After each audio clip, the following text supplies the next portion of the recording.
Hello, this is Malorian, this is the Orc Tactical Team, and today I'm going to be talking about the simple matter of getting the spells you need. Now, whenever you're building up your list, of course, you're probably building around an idea. You're just not throwing things together. And just like how you put different units together because they work well, say like a big unit of archers, skeleton archers, and then also one of your big sphinxes so that they can be working in pairs, you're also really picking your wizards and your lores to really match your army. So you really want to be caught out not getting the spells you really want. Now, I'd say the very first step to getting that spell that you need is going with a level 4. Of course, we talked about before about how that bonus, the +4 to casting the spell, is critical in the magical system of 8th, and not having that, going with a level 2 instead of a level 4, is a lot like just having one less die for each single cast or each and every single dispel. So it's very critical to have that for that reason, but then all of a sudden it's great for this as well, because not only are you going to be having more spells, because obviously you're getting 4 spells for him, but there's a greater chance of getting doubles. And once you get a double, that means you get to just pick whatever spell you want. And this is not only handy for getting that one that you want for your army, but also for being able to pick, like, okay, what am I up against? What's my opponent? Alright, I want this spell. So getting that doubles is huge. Now, of course, it's going to come up that after you roll those 4 dice, you still don't have that one spell that you really need. Well, if that's the case, maybe you want to start going with a level 2 as well. It's very simple math. You know, there's 6 main spells in the lore, so if you have 6 magic levels, you're going to have every single one. And really, if you do have that one super spell, it shouldn't really matter whether it's on your main caster or on your secondary one, because either it's on your main one and you get the +4 and it's going to be easier to cast and all these things, or if it's on your little one, you can think of it this way, where now, if I ever need this, boom, 6 dice, 6 days. I'm going to go crazy because I don't care if this guy gets a miscast. So you can kind of look at it that way as well. Now, the problem with this is that, of course, you can always be guaranteeing what spells you have by taking all these magic levels, but of course you're also paying the points for it.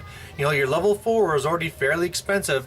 Adding in the secondary one is going to be just more expensive. Of course, now you're going to be tempted to double up on your arcane items. You know, now one has a scroll, one has something else. So that's something you have to deal with there.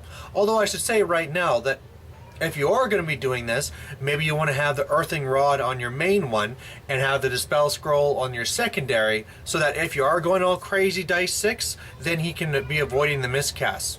But that's not really the point here. The point I'm getting at is that you don't always want to be spending all these points.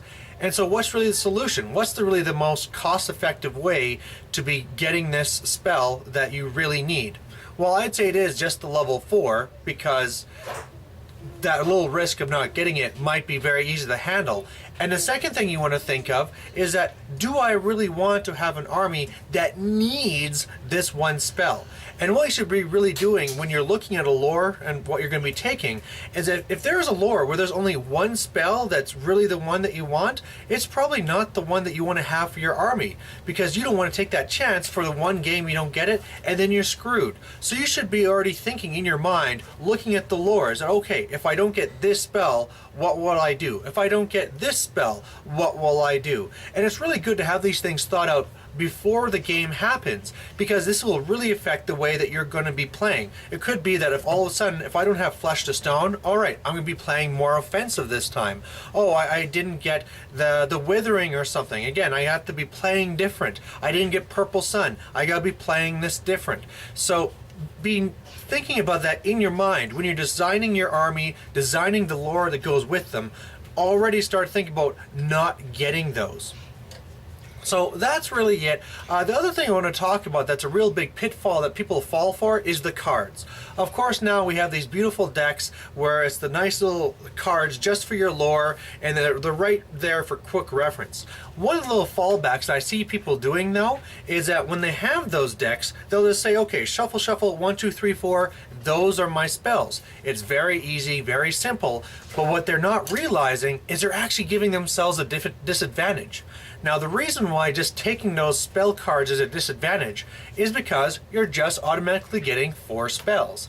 And even though that might seem normal and Malorian, what the hell are you talking about? The difference is that if you roll for them, you get that chance of doubles. And of course, like I just said before, doubles let you pick that spell that you either need or want depending on what your opponent is.